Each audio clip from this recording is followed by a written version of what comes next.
Hi guys, welcome to my channel. ಇವತ್ತು ನಾನು ನಮ್ಮ ಗಂಡಂಗೆ ಒಂದು ರೆಸಿಪಿನ ಮಾಡ್ತಾ ಇದ್ದೀನಿ. ಹಾಗೆ ನಾವು ಮುದ್ದೆ ಜೊತೆಗೆ ಬಸ್ಸಾರನ್ನ ಮಾಡ್ತಾ ಇದ್ದೀವಿ. ಉತ್ತರ ಕನ್ನಡ ಸೈಡು ಆ್ಯಕ್ಚುಲಿ ಮಾಡಲ್ಲ, ಮಾಡಿದ್ರು ಕೂಡ ಯಾರೂ ತಿನ್ನಲ್ಲ. ಬ್ಯಾಂಗ್ಳೂರಿಗೆ ಬಂದಿದ್ದೀನಲ್ಲ, ಅದಕ್ಕೆ ನಾವು ಮಾಡ್ತಾಯಿದ್ದೀವಿ. ನಂಗೆ ಇಷ್ಟ, ಅದಕ್ಕೆ ನಮ್ಮ ಅಮ್ಮ ನನಗೋಸ್ಕರ ಮಾಡ್ತಾ ಇದ್ದಾರೆ. ನಮ್ಮ ಗಂಡಗೋಸ್ಕರ ನಾನೊಂದು ರೆಸಿಪಿ ಮಾಡ್ತಾಯಿದ್ದೀನಿ, ಅದನ್ನು ಕೂಡ ತೋರಿಸ್ತೀನಿ. ಬನ್ನಿ ಬನ್ನಿ. ನಮ್ಮಮ್ಮ ಸ್ವಲ್ಪ ಮಾರ್ಕೆಟ್ಗೆ ಹೋಗಿದ್ದಾರೆ. ಅಷ್ಟರಲ್ಲಿ ನಾನು ಹಿಟ್ಟು ಚಪಾತಿ ಸ್ಮೂತಾಗಿ ಬರಬೇಕು ಅಂತಂದರೆ ಹಿಟ್ಟು ಒಂದು ಹಾಫ್ ಆನ್ ಅವರ್ ಮುಂಚೆನೇ ನೆನಿಟ್ಕೊ. ಈ ಥರ ಆಯಿಲ್ ಹಾಕ್ಕೊಂಡು ಸ್ವಲ್ಪ ಸಾಲ್ಟ್ನ ಹಾಕ್ಕೊಂಡು ಚೆನ್ನಾಗಿ ಮೆತ್ತಗೆ ನೆನಿಟ್ಕೋಬೇಕು. ಒಂದು ಹಾಫ್ ಆನ್ ಅವರು 1 ಅವರ್ ಫ್ರಿಜ್ಜಲ್ಲಿ ಇಟ್ಕೋಬೋದು. ಇಲ್ಲಾಂತಂದರೆ ಇದರ ಮೆತ್ತಗೆ ಕಲಿಸ್ಕೊಂಡು ಇಟ್ಕೋಬೋದು. ಈ ಥರ ಮೆತ್ತಗೆ ಮಾಡಿಕೊಂಡು ನಾನು ಬ್ಯಾಂಗಲ್ಸ್ನ ಹಾಕ್ಕೊತಿಲ್ಲ. ಯಾಕೆಂತಂದರೆ ನಮ್ಮ ಗುಂಡು ಸಡನ್ನಾಗಿ ಬ್ಯಾಂಗಲ್ಸ್ ಮೇಲೆ ಬೀಳೋದು ಮತ್ತು ಅವ್ನ ತಲೆಗೆ ಏಟಾಗೋದು ಆ ಥರ ಎಲ್ಲ ಮಾಡ್ಕೊತಾನೆ. ಅದರಿಂದ ಬ್ಯಾಂಗಲ್ಸ್ನ ತೆಗ್ದಿದ್ದೀನಿ. ಈ ಥರ ರೌಂಡಾಗಿ ಈ ಥರ ಮಾಡ್ಕೊಬೇಕು. ನೀವು ನಮಗಿನ್ನ ಚೆನ್ನಾಗಿ ಮಾಡ್ತೀರಾ ಗೊತ್ತು, ಆದರೆ ನಾವು ಯಾವ ಥರ ಮಾಡ್ತೀವಿ ಅನ್ನೋದನ್ನು ನಾನು ತೋರಿಸ್ತಾ ಇದ್ದೀನಿ. ಈ ಥರ ರೌಂಡಾಗಿ ಮಾಡಿಕೊಂಡು ಸ್ವಲ್ಪ ತಿಕ್ಕಬೇಕು. ಈ ಥರ ಸ್ವಲ್ಪ ಇಷ್ಟಾದಮೇಲೆ ಇದಕ್ಕೆ ಈ ಥರ ಒಂದು ಸೈಡ್ಗೆ ಆಯಿಲ್ ಹಚ್ಚಬೇಕು. ಈ ಥರ ಮತ್ತೆ ಒಂದು ಫೋಲ್ಡ್ ಮಾಡಬೇಕು. ಫೋಲ್ಡ್ ಮಾಡಿ ಈ ಥರ ಮಾಡಿ ಸ್ಮೂತಾಗಿ ಬರುತ್ತೆ ಮತ್ತು ಉಬ್ಬುತ್ತೆ, ಚೆನ್ನಾಗಿರ್ತದೆ ತಿನ್ನೋ ಕೂಡ. ಸುಮ್ಮನೆ ನಾವು ತಿಕ್ಕಿದ್ರೆ ಆಯಿಲ್ ಹಾಕ್ತೇನೆ ಅಷ್ಟು ಚೆನ್ನಾಗಿರಲ್ಲ, ಸ್ಮೂತಾಗಿರಲ್ಲ. ಈ ಥರ ತಿಕ್ಕೊಂಡಾದ್ಮೇಲೆ ಈ ಕಡೆ ಹಿಂಗೆ ಆಯಿಲ್ ಹಾಕ್ಕೊಬೇಕು. ಒಂದು ಸೈಡ್ ಜಾಸ್ತಿ ಬೇಡ ಅಂದರೆ ಪರವಾಗಿಲ್ಲ, ಸ್ವಲ್ಪ ಕೂಡ ಹಾಕೋದು. ಮತ್ತು ಈ ಥರ ಫೋಲ್ಡ್ ಮಾಡಬೇಕು. ಈ ಥರ ಒಂದು ಸೈಡ್ಗೆ ಈ ಥರ ಮಾಡಿ ಮತ್ತು ಈ ಥರ ಫೋಲ್ಡ್ ಮಾಡಬೇಕು. ನಂಗೆ ಶೇಪ್ ರೌಂಡಾಗಿ ಬರಲ್ಲ ಅಂತಂದರೂ ಹೇಗಿದ್ರು ಕೂಡ ನಡೆಯುತ್ತೆ.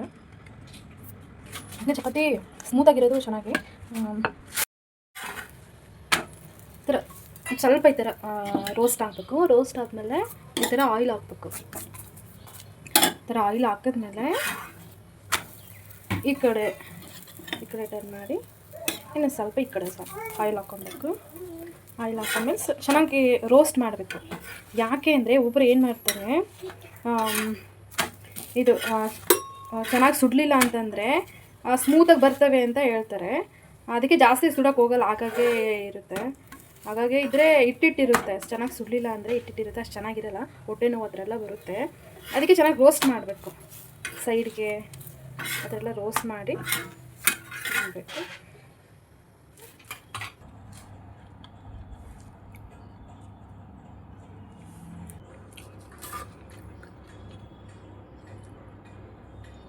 ಎಣ್ಣೆ ಬದನೆಕಾಯಿ ಚಪಾತಿ ಸೂಪರ್. ನಾನು ಏನೇ ತಿನ್ನಬೇಕಾದ್ರೂ ನಮ್ಮ ಗುಂಡ ಕೂಡ ತಿನ್ನಬೇಕು, ಅದಕ್ಕೆ ನಮ್ಮ ಗುಂಡಂಗೆ ತಿನ್ನಿಸ್ತಾನೆ. ಸೂಪರ್ ಚಪಾತಿ ಅಲ್ಪಗಳು. ಆಯ್ ಮಾಡಿ ಗುಣ, ಆಯ್ ಮಾಡು. ಕಳ್ಳನು.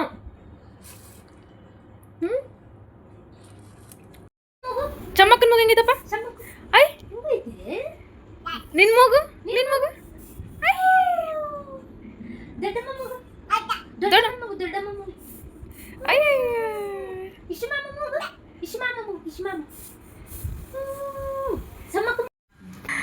ಆ ಸೊಪ್ಪು ಬಿಡಿಸೋಕೆ ಎಷ್ಟು, ಅದಕ್ಕೆ ಸೊಪ್ಪು ಸಾರೇ ಬೇಡ ಅಂತ ಅನಿಸ್ಬಿಡುತ್ತೆ.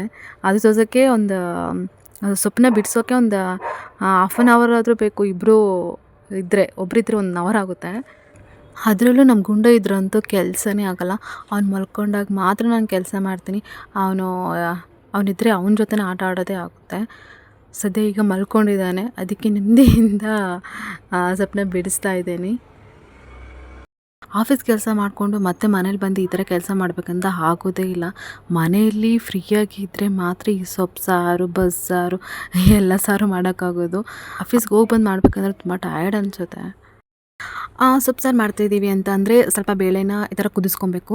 ಅದು 1 ವಿಷಲು ಆಗಿ ಇನ್ನೊಂದು ವಿಷಲ್ ಬರ್ತಾ ಇರಬೇಕು, ಅಷ್ಟರಲ್ಲೇ ಆಫ್ ಮಾಡಿಬಿಡ್ಬೇಕು. ಸೊಪ್ಪನ್ನ ನೀಟಾಗಿ 2 ಸರಿ ವಾಶ್ ಮಾಡಿದ್ಮೇಲೆ ಇದು ಬೇಳೆ ಏನು ಕುದಿರ್ತಾವಲ್ಲ ಆ ನೀರು ಸ್ವಲ್ಪ ತೊಗೊಂಡು ಆ ನೀರಲ್ಲಿ ಸೊಪ್ಪನ್ನ ಕುದಿಸ್ಕೊಬೇಕು. ಟೊಮೊಟೊ ಬಂದು ಸಾರಿಗೆ ನಾವು ಅದರಲ್ಲೇ ಕುದಿಸ್ತಾ ಇದ್ದೀವಿ. ಇಲ್ಲಿ ಬಂದು ಈರುಳ್ಳಿ, ಬೆಳ್ಳುಳ್ಳಿ, ಆಮೇಲೆ ಜೀರಿಗೆ ಮತ್ತು ಕರಿಮೆಣಸು ಇರ್ತಾವಲ್ಲ ಅವು ಕೂಡ ಸ್ವಲ್ಪ ಹಾಕಬೇಕು. ಇದಕ್ಕೆ ಖಾರ ಏನೂ ಹಾಕಲ್ಲ. ಇವು ಮೆಣಸು ಇರ್ತಾವಲ್ಲ ಅವೇ ಸಾಕು. ಇಲ್ಲಿ ಬಂದು ಬೇಳೆ ಮತ್ತು ಸೊಪ್ಪನ್ನ ಏನು ಕುದಿಸ್ಕೊಂಡಿರ್ತೀವಲ್ಲ ಆ ನೀರೇನಿರುತ್ತಲ್ಲ ಒಂದು ಜಲ್ಲಿ ಪಾತ್ರೆಗೆ ಹಾಕ್ಕೊಬೇಕು. ಜಲ್ಲಿ ಪಾತ್ರೆ ಅಂದರೆ ಅದೇ ಹೋಲ್ಸ್ ಇರ್ತಾವಲ್ಲ ಆ ಪಾತ್ರೆಗೆ ಸೊಪ್ಪು ಮತ್ತು ಬೇಳೆನ ಹಾಕ್ಕೊಂಡು ಬೇಳೆ ನೀರು ಮತ್ತು ಸೊಪ್ಪು ನೀರು ಎಲ್ಲ ಒಂದು ಪಾತ್ರೆಯಲ್ಲಿ ಬೀಳೋ ಥರ ಹಾಕ್ಕೊಬೇಕು. ಅದನ್ನು ಅದೇ ನೀರನ್ನ ಸಾರು ಥರ ಮಾಡ್ಕೋಬೇಕು ನಾವು. ಏನೇನಪ್ಪ ಅಂತಂದರೆ ಇದಕ್ಕೆ ಬಂದು ಸ್ವಲ್ಪ ಸಾಂಬಾರು ಪೌಡರ್ನ ಹಾಕಿದ್ದಾರೆ ಮತ್ತು ಸ್ವಲ್ಪ ಅರಿಶಿನ ಪುಡಿ ಹಾಕಿದ್ದಾರೆ. ಸ್ವಲ್ಪ ಸೊಪ್ಪು ಮತ್ತು ಬೇಳೆ ಮತ್ತೀಗ ಏನು ಟೊಮೊಟೊ ಈರುಳ್ಳಿ ಎಲ್ಲ ಟೊಮೊಟೊ ಈರುಳ್ಳಿ ಎಲ್ಲ ಇದಾವಲ್ಲ ಇವು ಕೂಡ ಹಾಕ್ಕೊತೀನಿ.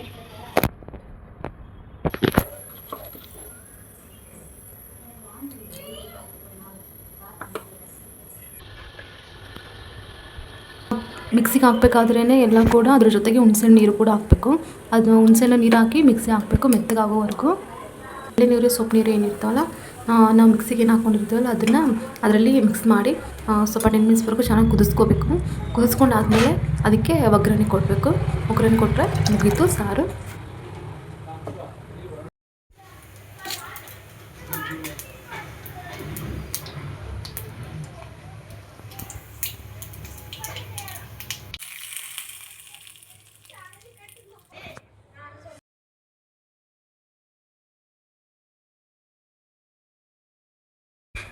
ಈಗ ಬಂದು ಸೊಪ್ಪನ್ನ ಪ್ರಿಪೇರ್ ಮಾಡ್ಕೊತಾ ಇದ್ದೀನಿ. ಫಸ್ಟ್ ಹೇಗಪ್ಪ ಅಂತಂದರೆ ಆಯಿಲ್ ಹಾಕಿ ಆಯಿಲಲ್ಲಿ ಸಾಸಿವೆ ಜೀರಿಗೆ ಆದಮೇಲೆ ಸ್ವಲ್ಪ ಈರುಳ್ಳಿ ಸ್ವಲ್ಪ ಚೆನ್ನಾಗಿ ಫ್ರೈ ಆದಮೇಲೆ ಸ್ವಲ್ಪ ಅದಕ್ಕೆ ಅರಿಶಿನ ಹಾಕಿ ಇದು ಮತ್ತು ಮೆಣಸಿನ್ಕಾಯಿ ಕೂಡ ಹಾಕ್ಕೊತಿದ್ದೀನಿ. ಮೆಣಸಿನ್ಕಾಯಿ ಸ್ವಲ್ಪ ಇದು ಖಾರ ಕೂಡ ಹಾಕ್ಕೊಂಡಿದ್ದೀನಿ. ಖಾರ ಆದಮೇಲೆ ಚೆನ್ನಾಗಿ ಫ್ರೈ ಆದಮೇಲೆ ಇದಕ್ಕೆ ಒಬ್ಬೊಬ್ಬರು ಏನು ಮಾಡ್ತಾರಪ್ಪ ಅಂತಂದರೆ ಕಾಯಿ ತುರಿ ಕೂಡ ಹಾಕ್ತಾರೆ. ಅದು ಕೂಡ ಚೆನ್ನಾಗಿರುತ್ತೆ. ನಾವು ಹಾಕ್ತಾ ಇಲ್ಲ. ಈರುಳ್ಳಿ ಸ್ವಲ್ಪ ಫ್ರೈ ಆಗ್ತಾ ಇರಬೇಕಾದ್ರೇ ಅದಕ್ಕೆ ಸ್ವಲ್ಪ 2 ಬೆಳ್ಳುಳ್ಳಿ 3 ಕೂಡ ಹಾಕ್ಕೋಬೋದು. ಸ್ವಲ್ಪ ಜಜ್ಜಿ ಸ್ವಲ್ಪ ಟೇಸ್ಟ್ ಇರುತ್ತೆ. ಈಟ್ ಜಾಸ್ತಿ ಇರೋರು ಬೆಳ್ಳುಳ್ಳಿನ ಸ್ಕಿಪ್ ಮಾಡ್ಕೋಬೋದು. ಆಮೇಲೆ ಬೇಳೆ ಮತ್ತು ಆ ಸೊಪ್ಪನ್ನ ಹಾಕಿ ಮಿಕ್ಸ್ ಮಾಡೋದು. ಸಾಲ್ಟನ್ನ ನಾನು ಆವಾಗಲೇ ಹಾಕ್ಕೋಬೇಕಾಗಿತ್ತು ಆದರೆ ಸಾಲ್ಟ್ ಹಾಕೋದು ಮರೆತೋದೆ. ಈಗ ಸಾಲ್ಟನ್ನ ಹಾಕ್ತಾಯಿದ್ದೀನಿ. ನೀವು ಕೂಡ ಮಾಡಿ ತುಂಬ ಟೇಸ್ಟಾಗಿರುತ್ತೆ. ನನಗಂತೂ ಸೊಪ್ಪು ಬ್ಯಾಂಗ್ಳೂರಿಗೆ ಬಂದಾಗೆ ಜಾಸ್ತಿ ತಿಂತೀನಿ. ಸೊಪ್ಪನ್ನ ಜಾಸ್ತಿ ಬೇಯಿಸ್ಕೋಬಾರ್ದು. ಅದರಲ್ಲಿರೋ ನ್ಯೂಟ್ರಿಯೆಂಟ್ಸ್ ಕಡಿಮೆ ಆಗಿಬಿಡುತ್ತೆ. ಅದಕ್ಕೆ ಸ್ವಲ್ಪನೇ ಫ್ರೈ ಮಾಡ್ಕೋಬೇಕು ಸೊಪ್ಪನ್ನ. ಸೊಪ್ಪು ತಿನ್ನೋದ್ರಿಂದ ಸ್ಕಿನ್ಗೆ ಮತ್ತು ಕೂದಲಿಗೆ ಕೂಡ ನ್ಯೂಟ್ರಿಯೆಂಟ್ಸ್ ಜಾಸ್ತಿ ಸಿಗುತ್ತೆ. ಸೊಪ್ಪಿನಲ್ಲಿ ನಾರಿನಾಂಶ ಜಾಸ್ತಿ ಇರೋದ್ರಿಂದ ಇದು ಬೇಗ ಡೈಜೆಷನ್ಗೂ ಸಹಾಯ ಆಗುತ್ತೆ. ಮತ್ತು ಮಲಬದ್ಧತೆ ಏನಾದರೂ ಇರುತ್ತಲ್ಲ ಅವ್ರಿಗೂ ಕೂಡ ಇದು ಒಳ್ಳೆಯದೇ ಅಂತಲೇ ಹೇಳ್ಬೋದು ಸೊಪ್ಪು. ದಾಲ್ ರೈಸ್ ಬಂದ್ಬಿಟ್ಟು ನಾನು ನಮ್ಮ ಗುಂಡಿಗೆ 8 ಮಂತ್ಸಿಂದ ಸ್ಟಾರ್ಟ್ ಮಾಡಿದ್ದೀನಿ. ಇದು ಬಂದು ದಾಲ್ ರೈಸಲ್ಲಿ ಕಾರ್ಬೋಹೈಡ್ರೇಟ್ಸು ಮತ್ತು ಪ್ರೋಟೀನು, ಫೈಬರು ಮತ್ತು ನ್ಯೂಟ್ರಿಯೆಂಟ್ಸು ಇವೆಲ್ಲ ಕೂಡ ಇದ್ದಾವೆ. ನಾನು ಫಸ್ಟು ಕ್ಯಾರೆಟ್ನ ತುರ್ಕೊತೀನಿ. ತುರ್ಕೊಂಡಾದಮೇಲೆ ಸ್ವಲ್ಪ ಇದು ತುಪ್ಪನ ಹಾಕ್ಕೊತೀನಿ 2 ಸ್ಪೂನಷ್ಟು. ಆ ತುಪ್ಪನ ಹಾಕ್ಕೊಂಡು ಕ್ಯಾರೆಟ್ನ ಸ್ವಲ್ಪ ಸಾಸಿವೆ ಜೀರಿಗೆನ ಹಾಕ್ತೀನಿ. ಸಾಸಿವೆ ಜೀರಿಗೆ ಹಾಕಿದ್ಮೇಲೆ ಕ್ಯಾರೆಟ್ನ ಹಾಕ್ತೀನಿ. ಕ್ಯಾರೆಟ್ನ ಹಾಕಿ ಒಂದು ಹಾಫ್ ಆನ್ ಅವರ್ ಮುಂಚೆನೇ ಇದು ಹೆಸರುಬೇಳೆ ಮತ್ತು ಅಕ್ಕಿನ ನೆನೆ ಹಾಕ್ಕೊತೀನಿ ಒಂದು ಹಾಫ್ ಆನ್ ಅವರ್ ಮುಂಚೆನೇ. ಯಾಕೆಂದರೆ ಬೇಗ ಚೆನ್ನಾಗಿ ಮೆತ್ತಗಾಗುತ್ತೆ, ಚೆನ್ನಾಗಿ ಕುದಿಯುತ್ತೆ ಅಂತ. ಕ್ಯಾರೆಟು ಚೆನ್ನಾಗಿ ಫ್ರೈ ಆದಮೇಲೆ ಸ್ವಲ್ಪ 1 ಗ್ಲಾಸಷ್ಟು ಅದು ಹೆಸರುಬೇಳೆ ಮತ್ತು ಅಕ್ಕಿನ 1 ಗ್ಲಾಸಷ್ಟು 2 ಅರ್ಧ ಅಕ್ಕಿ ಮತ್ತು ಅರ್ಧ ಹೆಸರುಬೇಳೆನ ತೊಗೊತೀನಿ. 2 ಸೇರಿ 1 ಗ್ಲಾಸು ಹಾಫ್ ಆನ್ ಅವರ್ ಹಂಗೆ ನೆನೆ ಹಾಕ್ಕೊತೀನಿ.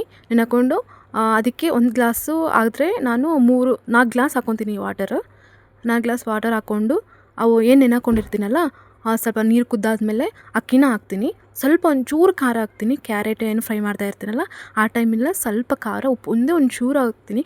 ಯಾಕೆ ಅಂದರೆ ಅವ್ರಿಗೆಲ್ಲರ ಕೂಡ ಎಲ್ಲ ಕೂಡ ತರಕಾರಿ ಖಾರ ಉಪ್ಪು ಹೀಗೆಲ್ಲ ಸ್ಟಾರ್ಟ್ ಮಾಡ್ತಾಯಿದ್ದೀನಿ. ಅದು ಚೆನ್ನಾಗಿ ಕುದ್ದಾದಮೇಲೆ ಒಂದು 5 ವಿಸಲ್ ಬರೋವರೆಗೂ ಕುದಿಸ್ಕೊತೀನಿ.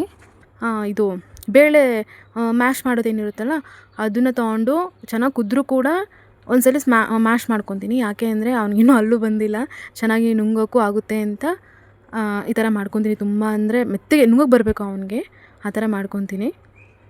ಇದು ನಮ್ಮ ಗುಂಡಿಗೆ ತುಂಬ ಇಷ್ಟ. ಇದು ನಾನು 8 ಮಂತ್ಸಿಂದ ಸ್ಟಾರ್ಟ್ ಮಾಡಿದ್ದೀನಿ. ನೀವು ಕೂಡ ಒಂದ್ಸರಿ ಟ್ರೈ ಮಾಡಿ ನಿಮ್ಮ ಮಗುಗೆ, ತುಂಬ ಚೆನ್ನಾಗಿರುತ್ತೆ. ನಾವೇನೇ ಬನಾನಾ ಅದು ಫ್ರೂಟ್ಸ್ ಎಲ್ಲ ತಿನ್ನಿಸ್ತಾ ಇರ್ತೀವಿ, ಆದರೆ ಅಷ್ಟು ಹೊಟ್ಟೆ ತುಂಬಲ್ಲ. ಈ ಥರ ರೈಸ್ ಮಾಡಿ ತಿನ್ನಿಸೋದ್ರಿಂದ ಅವ್ರಿಗೆ ಸ್ವಲ್ಪ ಹೊಟ್ಟೆ ತುಂಬುತ್ತೆ, ಚೆನ್ನಾಗಿ ಆಡ್ಕೊತಾರೆ. ಈ ದಾಲ್ ರೈಸ್ ಈ ಥರ ಮಾಡೋದ್ರಿಂದ ಮಕ್ಕಳ ಒಂದು ಬೆಳವಣಿಗೆ ಕೂಡ ಚೆನ್ನಾಗಾಗುತ್ತೆ ಮತ್ತು ಆ ಶಕ್ತಿ ಕೂಡ ಅವ್ರಿಗೆ ಚೆನ್ನಾಗಿರುತ್ತೆ. ನೀವು ಕೂಡ ನಿಮ್ಮ ಮಗುಗೆ ಒಂದ್ಸರಿ ಟ್ರೈ ಮಾಡಿ. ಈ ವಿಡಿಯೋ ನಿಮ್ಗೆ ಇಷ್ಟ ಆಗಿದ್ರೆ ಲೈಕ್ ಮಾಡಿ, ಶೇರ್ ಮಾಡಿ ಆ್ಯಂಡ್ ನಮ್ಮ ಗುಂಡುಗೋಸ್ಕರ ನಮ್ಮ ಯೂಟ್ಯೂಬ್ ಚಾನಲ್ ಸಬ್ಸ್ಕ್ರೈಬ್ ಮಾಡಿ.